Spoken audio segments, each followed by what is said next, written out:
This is the Ask Faleskini podcast, where the modern economy is discussed from a skeptic's perspective. Mr. Faleskini helps you distinguish what is sustainable in our economy and what isn't. Not everything that glitters is gold, and not all mud is dirty. The podcaster Mr. Faleskini provides no-nonsense advice. He had it all, lost it all, went bankrupt multiple times, and is now attempting to come back from zero with sustainable growth. There are numerous coaches and preachers on the internet that preach about positive thinking and how life is all roses if you just care to see it that way. Well, Mr. Faleskini is definitely not one of them. We recommend you ask Faleskini to keep it real. He discusses the darker side of the current economic reality, the side that's more important for your personal and business finance. His first intention is to help you keep what you already have. Not to be a complete party pooper, Mr. Faleskini will also hint at the earning opportunities in the economy today.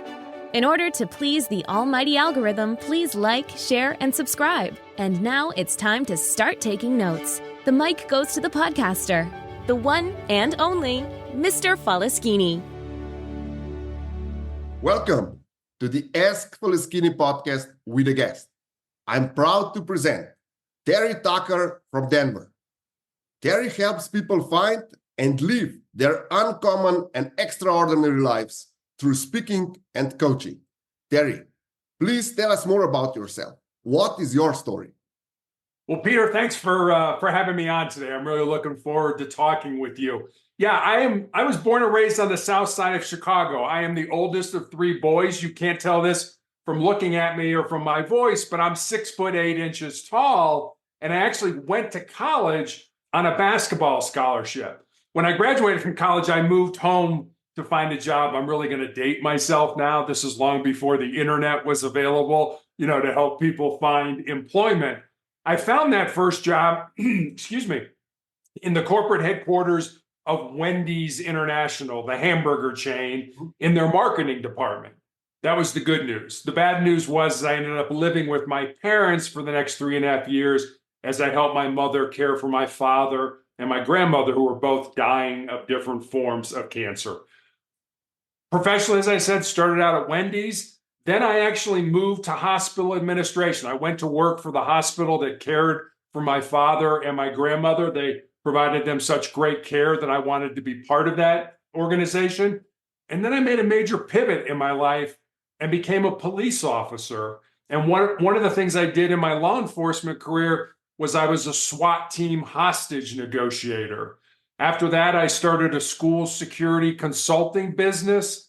I coached girls' high school basketball, became an author in 2020.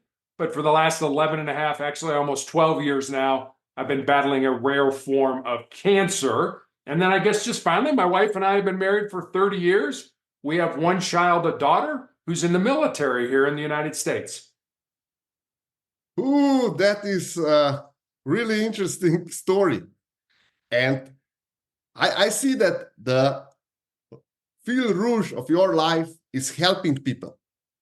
You first start helping your family, and now then you helped in a hospital, in administration. You helped with the police force.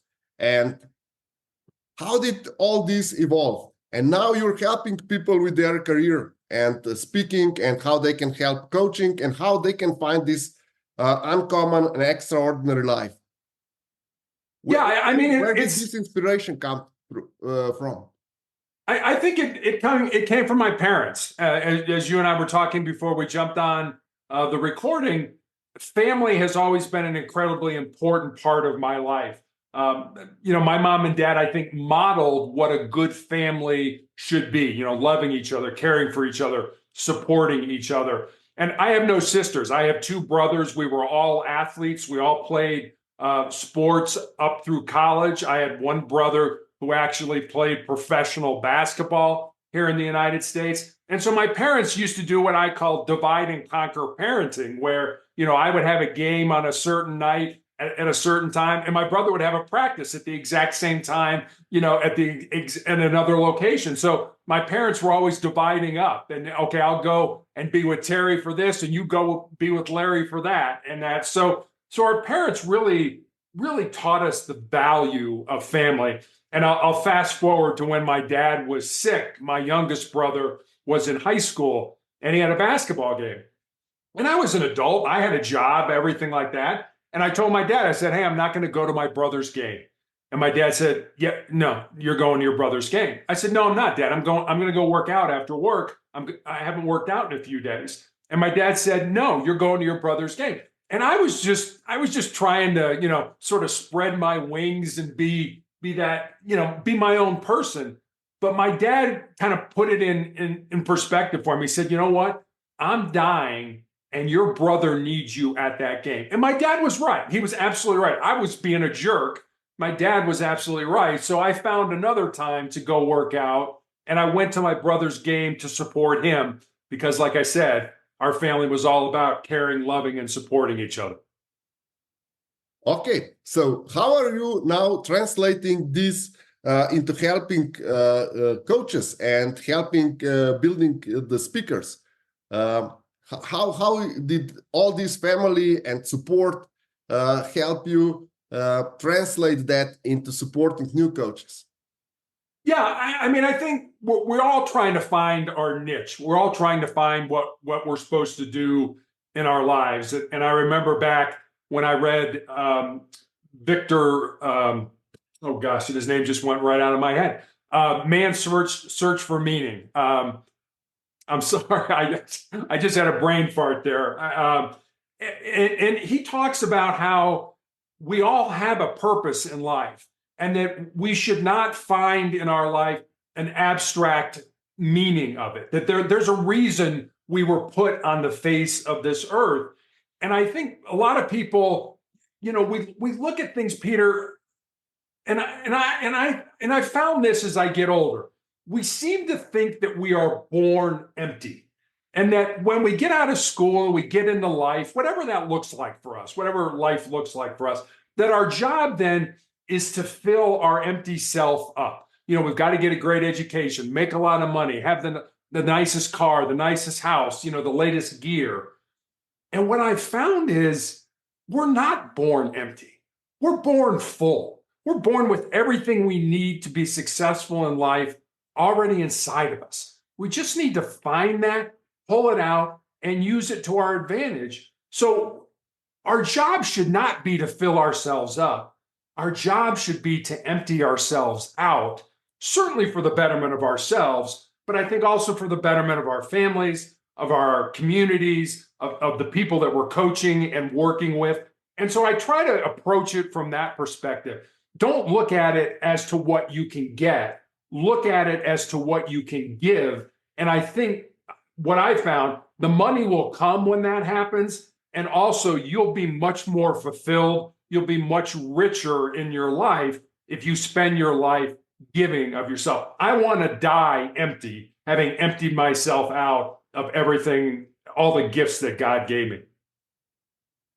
That's really higher purpose in life. And I really like that. I also like what you said. It's important what you can give and not what you can get. And I do believe that is also one politician once said, ask not what government can do for you, but ask yourself what you can do for the government. And yeah, go ahead. I'm sorry. Sorry. I do believe that is important also in business. It's important what you can give. And I'm 100% on your side that money will follow if you do that from your heart. Yeah, I mean, if you look at all the human resources surveys that have been done, and certainly the ones that I've read, financial compensation certainly is important. We need to pay the bills. We need to save. We need to do those things. But it's low down on the list. I mean, it's probably seventh or eighth in terms of what's really important to an employee. They want to be valued. They want to feel that they're contributing to whatever the organization is doing. And things like that are much more important to people than are how much money am I making? And I remember when my nephew got out of college and he was asking me about, what job do you think I should take? And I said, what's in your heart? What are your unique talents? What are your unique gifts? Follow that. And he said, well, what about the money? And I told him, I said, never take a job for the money alone, because you won't be fulfilled. You won't be happy, because it's just not that important. Now, I know it's important. Don't get me wrong. I'm not saying money isn't important. But what I am saying is what you contribute to life is much more important. The people that get surveyed about what leaving a legacy means never say anything about, I'm going to leave my kids money. No, it's about values. It's about dreams. It's about experiences that we experience together as a family that are important. That's what I want to leave as a legacy. Like you say, if you do the right thing, the money will follow. That is great insight and a lot of wisdom in such a short time. I would like to ask you, on behalf of our listeners that are trying to become speakers and coaches, you said money is not that important. Would you agree that it's really good if they would do some volunteer work in order to become better speakers? I remember in the 80s, it was like, go to your church, prepare a speech for the people that go to your church, and just do a lot of speeches, and that is how you become good in speaking. Would you agree with that? I would. I just actually had an article published about podcasting, and and I can't remember this man's name. It's a funny name. It's like Mr. Cow or Mr. Cattle or something like that he goes by, and he's very influential in the YouTube business. And when people ask him for help, he tells them, "Yeah, I'll help you, but first, go make 100 videos. And after you made your 100 videos, come back and talk to me." And what he says is 98% of the people never do the 100 videos. They never put in that work. And the 2% that do end up not needing his help because they figured it out as they've gone along. So, yeah, I mean, I think about the first time I ever did a podcast. I had started a speaking business, and then COVID hit. And a friend of mine reached out and said, would you like to be a guest on my podcast? And I said, sure. What's a podcast? I had no idea what a podcast was, Peter. And he told me, and I said, sure, I'll do it. But I was scared. I was nervous. I was apprehensive. I had Post-it notes all around the camera. And he would ask me a question, and I would lean in and I would read the Post-it note. I was terrible. I provided no value whatsoever to that audience. But I liked it. And so I was like, okay, I'm going to be good at it. But how do you get good at it? You've got to do the hard work. You've got to like the grind. If you're trying to make money, but you don't like the work, the money's never going to come. You've got to like the grind. You've got to like getting up and doing things that are uncomfortable in your life. So I would absolutely do that. I would say, find things in your life. If you're a speaker, find places to go and talk. I don't care how bad you are. And then ask people for feedback. What did you like? What didn't you like? How can I get better? And don't take it personally. If somebody said, I thought it was a terrible speech. Okay, what can I learn from that? That's fine. But yes, absolutely give as much of yourself as you possibly can. And if you do that, one, you'll get better. And two, the money will come. Thank you. I have to ask you something. You said, go give a speech. Don't worry if you're not perfect. Would you agree with one of my favorite quotes? And this is, done is better than perfect. It's important that you do it, that you go, and you just need, as this guy told his audience, you need these 100 videos. You need your 100 speeches in order to get or to start getting good in speaking. Yeah, I would absolutely agree with that. I mean, think about the first time you did anything in life. The first time I did that podcast, I was terrible. The first time you drove a car, were you any good at it? The first time you made a meal, were you any good at it? Now, you're Italian, so you may have been very good at making a meal. So, I mean, but the first time we do anything in life, we're not going to be great at it. But it's like I said, you've got to enjoy the work. You've got to enjoy what you're doing. If you want to be a speaker, you've got to enjoy speaking. You've got to enjoy talking. And I remember, now I've probably done, probably closing in on about 700 podcasts that I've done around the world since I started the podcast. And I remember I was talking to my publisher one day, And I said, Scott, I listen to every podcast I've ever been on because I want to have better stories. I want to see how many times I say, huh, or things like that. Because what I want to do is, one, make the host feel like this was time well spent.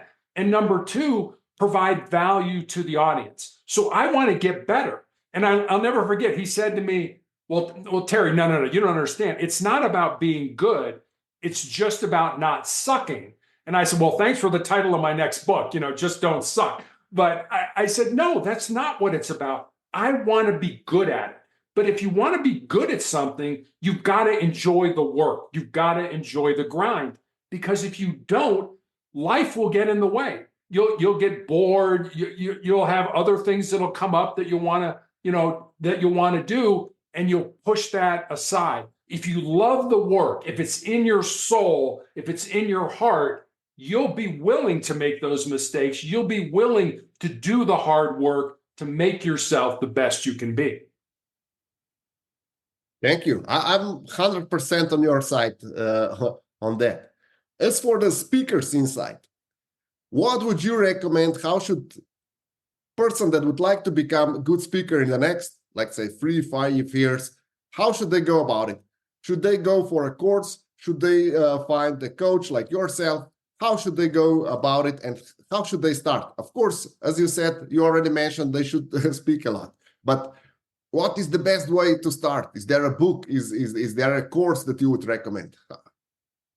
What I've done is I spend time on YouTube watching other people speak, people that I think that are good at what they do. And I look at them, and I'll be honest with you, I steal a lot of the stuff that I see. It's like, hey, I really like the way that person handled that situation, or I like the way they handled that question, or I like the way their body moves, or whatever. So again, it's you think of it as a craft, and you're a craftsman. How do you get better? How do you find people that will help you? And you would be amazed the number of people that are out there that if you sent them an email or picked up the phone and called them, that would say, sure, I'll help you. I'd be more than happy to do that. But understand that if you ask somebody to help you, you better be willing to put in the work. You better be willing to do what they recommend or suggest. So I would absolutely just find people that you think are good speakers, whether you go to church and you listen to a minister give a homily, or whether you're listening to a politician, or you go on YouTube and you find people that you think are good, and then steal what they're good at and try to apply it to yourself. Not everything's going to work. You're going to have to try some things. Another thing that I think is really, I have not done this, but I've heard of other people that have done this. Go to comedy clubs and do stand-up comedy. Get up on this, when they have an open mic night, and get up there and try to tell some jokes. You will fall on your face. People won't laugh. You may even get booed, but you will get better at speaking. You will get better at presenting. You will get better at using your body to make a point to the people you're talking about. I really like the idea of open mic in a comedy club. And I also know that even the biggest names in comedy, they still do open mics, and they test a lot of things with the live audience before they go on TV and have their show, because they already get the feedback. You said they might get a boo for a joke, but when they go live on TV, they already have all the boos, and they can do the jokes that did work well. That is important, I believe. Absolutely. I would also like to ask you another question that is really important for me. You said, check what other people are doing. Would you recommend for every speaker to develop their own style of speaking, or should they imitate? Or if we go one step deeper, when should they stop imitating, and when should they start developing their own style of speaking? Yeah, that's a great question. And I think if you don't know what you're doing, imitation is I think one of the best ways to start. I don't know where I'm going. I don't know how I feel about this. So I'm going to imitate this person and see if it works for me. You'll figure out real quickly if that's comfortable for you, if it feels right. And I spent a lot of time not necessarily worrying about the words. One of the things that I learned when I was a hostage negotiator on the SWAT team is I remember they gave us a formula of how we communicate, not just as SWAT negotiators, but all together, how you and I communicate, how we communicate with our families and friends. And that formula was 7-38-55. So 7% of the way we communicate with each other is the word, or are the words that we use. That's only 7%. And think how we agonize over, I got to have the right words. That's only 7%. 38% is the tone of voice that you use with those words. And then 55% of how we communicate a message with another person is our body language and our facial expressions.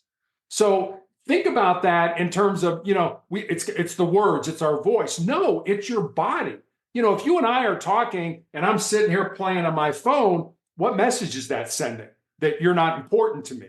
Or if you and I are talking and I've got my arms crossed, maybe that says, Terry's not interested. It's a closed body posture and things like that. So understand that how you communicate, whatever message it is, whether you're speaking, whether you're doing comedy, whether you're giving a speech in your church, is your body language and how you're projecting that. So I would absolutely look at people and say, how are they using their body to communicate their message?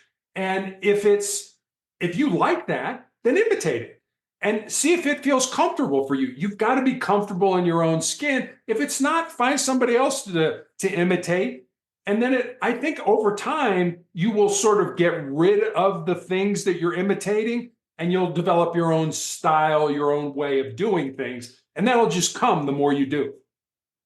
Thank you for the formula. I will repeat it for our listeners. 7% are the words, so the content. 38% is the tone of the voice, and 55% is body language and facial expression. I would like to know your opinion. You mentioned that you were really good in sports when you were young. How important is sport and doing sports regularly for your body language to develop? I think you have to be comfortable in your own skin. And I think in order to do that, you got to move your body. And we've become very sedentary, I think, as a world, as a society. I mean, when I was growing up, it was you go out, get on your bike, you ride around, play with your friends. You came home for dinner, and then maybe you went out until the street lights came on, and then you had to be home and that kind of thing. So I was always active. I was always physical. And then as I started to get good at basketball, again, I loved basketball. I loved the work that I was able to put in to getting better at basketball. So I wanted to do that more. So I think, if you look at sort of a three-legged stool, mind, body, and spirit, I think you need to incorporate all three of those to be successful in anything you do. You need to have a way of thinking. You need to be a learner, a lifelong learner. I think you need to have physical activity. We know that. The more physical you are, the more health you experience in your life. And then the other part of that is your soul, your heart, something that's bigger than you. And that's definitely one thing I learned from being part of a team, and for me, it was a sports team. I think it can be whatever team that you're on. I started playing basketball when I was 9 years old and played all the way up until I was 21 when I graduated from college. And what team sports taught me was the importance of being part of something that's bigger than yourself. You realize on a team that if you don't do your job, not only do you let yourself down, but you let your teammates down, your coaches down, your fans down, your parents down, etc. And if you think about it, the biggest team game that we all play is this game of life. I really like that. I will repeat it for our listeners. The biggest team play that we're all playing is our life. Yeah. And I would like to have your insight. A lot of speakers program teaches us about breathing. How important is breathing for a speaker, or how important is to train or to do a lot of breathing exercise in order to become a good speaker? I think breath is very important. I do breath work every day. And, when you do virtual events, a virtual speaking event as opposed to an in-person one of the things that is recommended to generate more energy is for you to do that standing up. And because that allows your diaphragm to expand, it allows your lungs to expand, whereas sitting down doesn't allow that. So breathing is, I think, incredibly important. A lot of disc jockeys, radio personalities will do their entire show standing up and not sitting down because it allows them to expand their chest, expand their lungs, use their diaphragm more. Unfortunately, I had my leg amputated with my cancer diagnosis, so I'm in a wheelchair. So it makes it a little bit more difficult for me, but I think breathing is incredibly key. And I do some different things, some deep breathing and moving my mouth and things like that before I get on a podcast, because it just it's like warming up for an athlete. It's the same thing for a speaker, kind of doing the and la la la la la la, things like that just kind of help get my mouth ready to talk on a podcast or when I give a speech. Thank you. I'll repeat that as last tip. If you have a online speech, just do it standing up. It helps you a lot, and it also adds a lot of possible expressions. It adds more agility to it, and of course helps you present it in a much more entertaining way, even if I may say so. Yeah, I mean, it really is about energy. The energy that you bring to, whether it's a podcast, whether it's a speech, what energy are you bringing? Because if you're bringing energy, you're projecting that energy onto the audience, as opposed to the person that, we've all heard those monotone professors or high school teachers that it's like, oh my gosh, this is so boring, because there's no inflection, there's no movement. Again, how do we communicate? 55% is our body language. If you're not moving your body, you're having an awful hard time communicating your message. Okay, I really like your last hint about the energy. How would you go about infusing more energy in our speeches? And not too much energy, because some speakers are just full screen of them, especially with Italian people. We have huge problems because we speak with our hands. That is why I always use a pen, so that I'm not all over the screen. Yeah, that's a great question. I think it's just like if you look at whether you're doing a podcast or whether you're doing a speech, the same way as if you're preparing for an athletic event. You begin to warm up, whatever that looks like for your body. Maybe you do 10 push-ups before you get on, or you go on stage, or whatever that ends up doing. I would say experiment, whatever works for you, but sort of to get the blood pumping, get things going, in your body and in your mind. And I think that generates energy. And the other thing I'll say is you got to love what you do. If you love what you do, that shows, that comes out in how you project yourself. I'll give you a kind of a funny story. My very first job at Wendy's, I was a field marketing trainee. And one day, I'd been at Wendy's about 3 months, and one day I get a call from the secretary to the executive vice president of marketing and advertising, asking me to come to his office. And his name was Bill Welter. And I had no interaction with Bill. He was responsible for everything marketing and advertising related for Wendy's all around the world. I was a trainee, he was like the top guy. And I get to his office, and his secretary is waiting for me with a binder. And she said, Bill was supposed to give a speech to a group of bankers in downtown Columbus, but he was tied up and he wanted me to give the speech. Now, the speech started at noon. It was 11 o'clock already.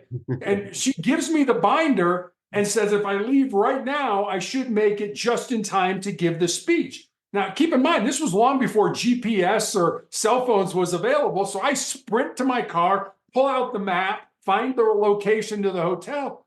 I did get there just in time to give that talk.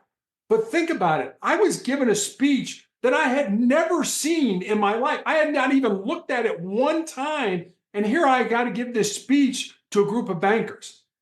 Peter, it was horrible. I was terrible. Trying to give somebody else a speech that you had never seen before, never practiced even once, made for a terrible time. And I'm sure I projected that onto those bankers. It's like, I'm stumbling through this speech that I've never seen before. Think how horrible that, I mean, I know how bad I felt. Think how horrible that must have been for them as well. So practice what you do, prepare yourself just like it's a game, and then get out there and have some fun with it. Okay. Just one more opinion I would like on one more subject.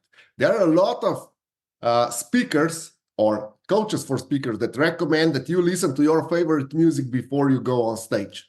What's your take on that?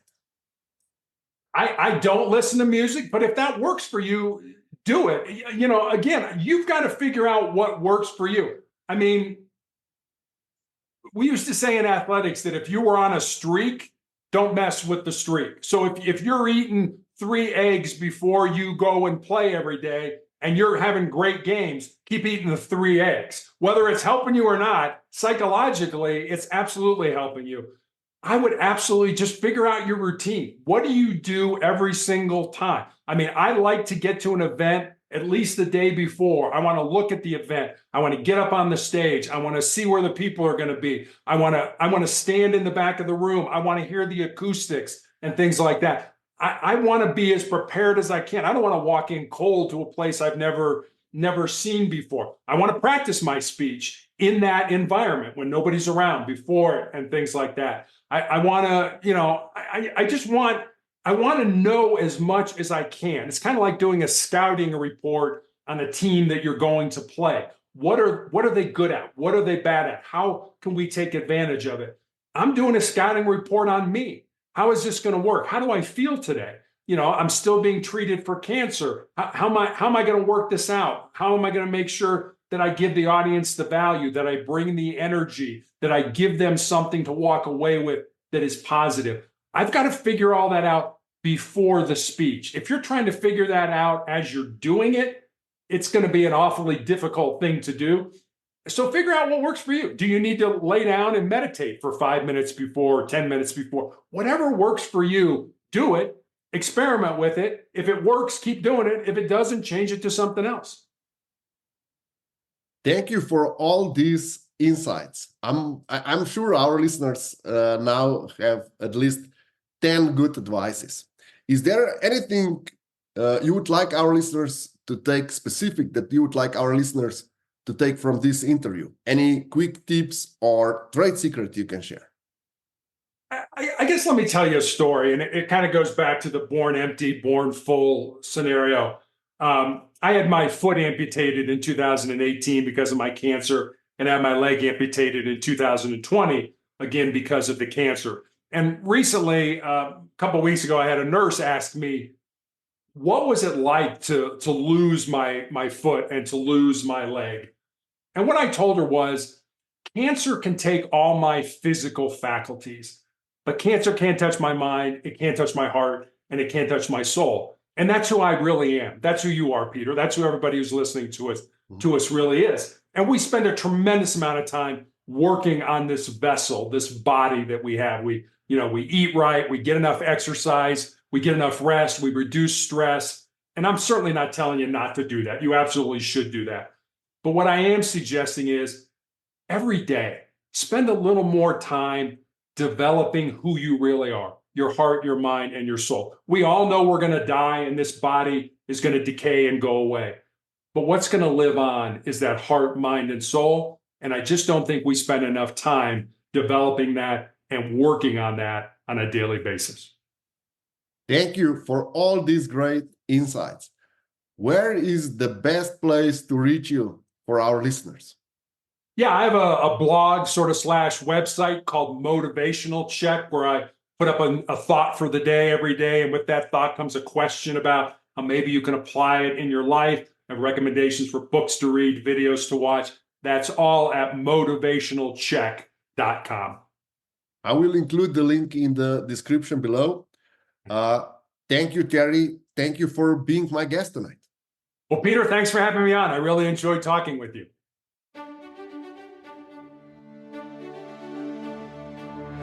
Thank you, Mr. Faleskini, for this outstanding podcast. And thank you for listening to the Ask Faleskini podcast until the end. Mr. Faleskini would love to hear your feedback in the comments. And don't forget, if you want to know, ask Faleskini or listen to the Ask Faleskini podcast. In order to please the almighty algorithm, please don't forget to like, share, and subscribe.